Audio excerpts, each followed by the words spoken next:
Assalamualaikum warahmatullahi wabarakatuh. Ada persoalan tentang masalah bolehkah seorang muslim menikah kepada non-muslim. Untuk menjawab persoalan ini, saya akan buka dalam kitab tafsir Marahul Labid karangan Syekh Nawawi Al-Bantani pada jilid yang pertama pada halaman 74. Ini dalam surat Al-Baqarah ayat 221. Saya bacakan ayatnya. Bismillahirrahmanirrahim. Wala tankihul musyrikati hatta yu'min. Janganlah engkau wahai laki-laki muslim menikah kepada orang musyrik. Apa itu musyrik? Musyrik itu adalah orang yang menyekutukan Allah. Dia punya Tuhan selain Allah. Itu namanya musyrik. Maka orang yang hari ini non-muslim seperti Kristenkah, Buddhakah, yang lain, dalam kajian Islam dia itu musyrik. Kenapa? Karena dia itu menyekutukan Allah dalam kajian Islam. Artinya kita dilarang untuk menikahi orang non-muslim. Berbeda dengan Yahudi dan Nasrani yang dia masih memegang kitab Taurat dan Injil. Kita bedakan dulu bahwa yang hari ini non-muslim itu di dalam kitab-kitab dalam Al-Quran dikatakan musyrik karena dia menduakan Allah. Ada Tuhan selain Allah. Hatta yu'min, sampai dia beriman. Maka ayat ini di sini sudah jelas. Wala tatajawwazu al-musyrikati. Jangan engkau menikah kepada perempuan-perempuan yang bersekutu billahi kepada Allah. Illa ayyuminna billah, sampai dia beriman kepada Allah. Bi ayyukir ronna bisyahada, dengan bahwasanya dia mengakui dengan syahada. Ingat, berarti arti beriman dia sudah syahada. Ingat, syahada itu ada dua.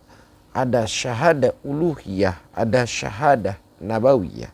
Dia harus mengakui Allah sebagai Tuhan dan dia harus mengakui Nabi Muhammad adalah sebagai Nabi.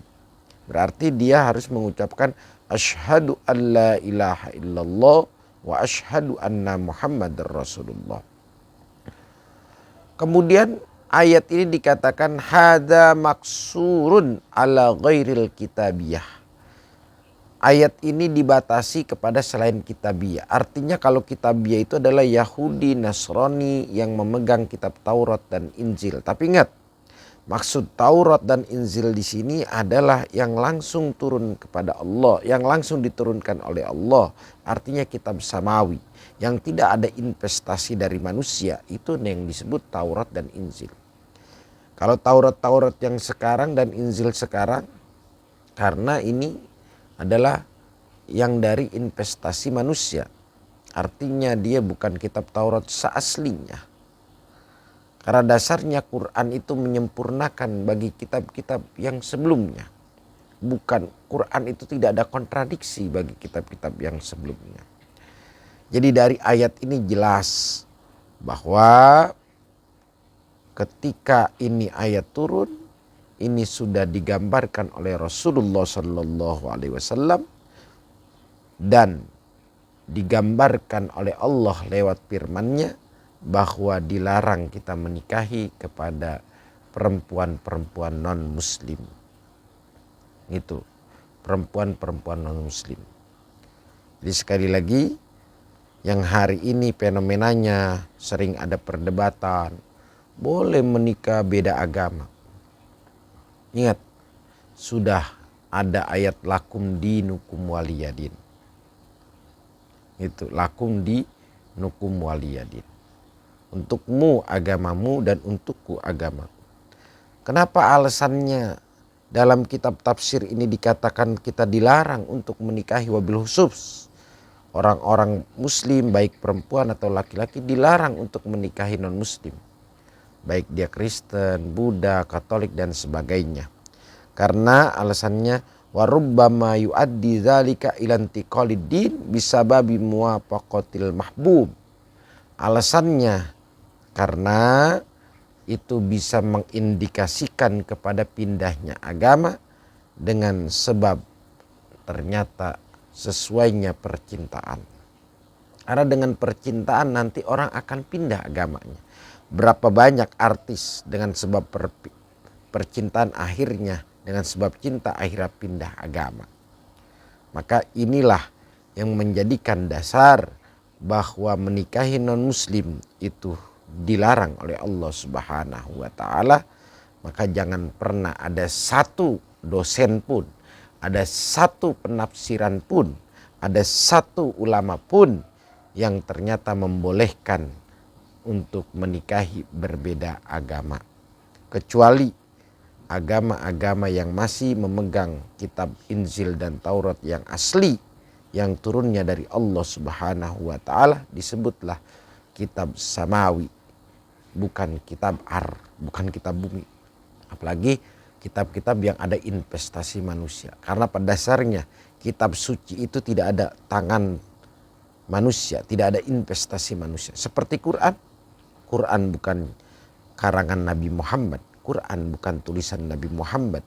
Tapi Quran adalah langsung kalamullah al-munazzalu. Kalam Allah yang diturunkan gitu bi Muhammadin sallallahu alaihi wasallam kepada Nabi Muhammad sallallahu alaihi wasallam biwasitata Jibril, dengan pelantaran malaikat Jibril. Kalau seandainya memang Quran itu ada investasi dari Nabi Muhammad sallallahu alaihi wasallam, kemungkinan Nabi Muhammad ketika ayat pertama kali turun Iqra Iqra Iqra surat Al-A'la, kemungkinan Nabi Muhammad tidak akan menjawab ma'ana biqorin, saya nggak bisa baca wahai malaikat Jibril. Saya nggak bisa baca wahai malaikat Jibril. Tetapi karena Quran itu adalah langsung, bukan investasi Nabi Muhammad tapi kalamullah, maka di situ menjadi sebuah kewajaran kalau Nabi Muhammad ketika itu mengatakan ana biqoriin. Ma ana biqoriin, saya tidak bisa baca. Ma ana biqoriin. Itu tanda bahwa Quran itu adalah bukan daripada investasi manusia, baik Nabi Muhammad SAW, tapi itu adalah kalamullah. Maka dari sini cukup bahwa menikahi non muslim itu hukumnya haram mutlak. Jangan pakai ada digugat-gugat. Baca kitab tafsirnya biar benar. Baca kitab tafsir Mahrul Labid saja. Ini adalah larangan Allah kepada orang-orang muslim. Wabil khusus para dosen-dosen yang sering sekali mengatakan boleh nikah agama. Coba kaji dulu. Ini sudah jelas ayatnya, hadza maksurun, ini sudah dibatasi. Ala ghairil kitabiyah, kepada selain kitabiyah. Arti kitabiyah di sini adalah kitab-kitab Allah, yaitu Injil, Taurat, Zabur. Ini kitab Allah, bukan kitab ciptaan manusia. Mudah-mudahan manfaat. Hadanallahu wa iyyakum ajmain. Assalamualaikum warahmatullahi wabarakatuh.